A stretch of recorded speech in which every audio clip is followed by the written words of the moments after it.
my name is Brittany Blackshear, and today I will be sharing with you one of history's greatest journalists, Gordon Parks.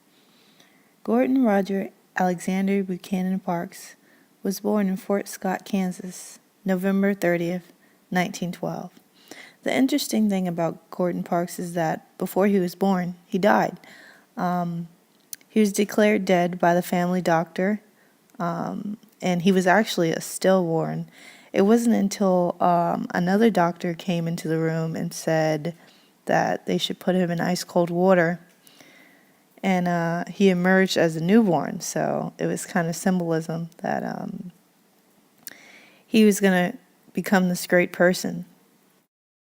Gordon came from very humble beginnings when he grew up in Fort Scott, Kansas.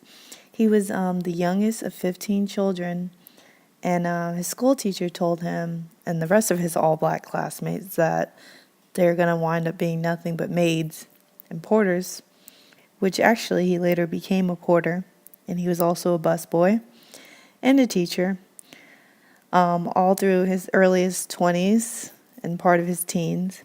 But at 25, he had $7.50, and he bought a camera, and he began working as a freelance photographer where he took pictures of the Great Depression.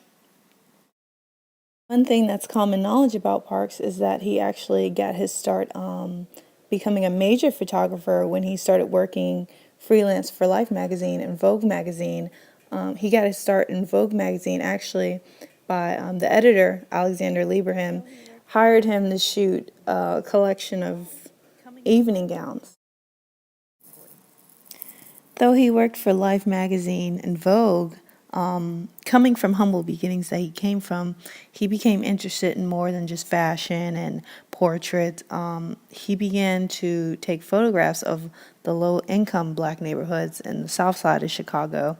And taking pictures like these, shortly a year later that he moved to Chicago in 1941, he won a photography fellowship with the Farm Security Administrations for taking these kind of pictures.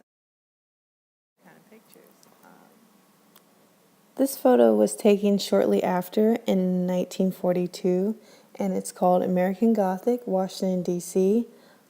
It's named after the famous Grant Wood painting that everyone's so familiar with, American Gothic as well. And it depicts a woman. Her name's Ella Watson. She was a part of a cleaning crew, and what made this photo so famous is that it really captured the Depression era, especially for blacks, and Parks was inspired to take this photo of this woman, a part of a cleaning crew, because he encountered and experienced racism repeatedly in the segregated parts of Chicago.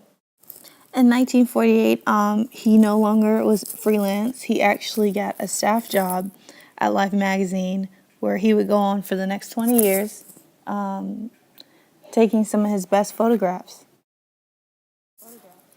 He was known to take photos of Marilyn Monroe when she was alive. He also had relationships with some of the people he photographed. He was known to be friends with Malcolm X and pictured here, Muhammad Ali. He did dabble into film a little bit. In 1971, he directed a black gangster film, if you will, called Shaft. Although Gordon Parks died at the age of 93 and March 7, 2006 in New York City, his legacy still lives on as he has an elementary school named after him in Kansas City, Missouri.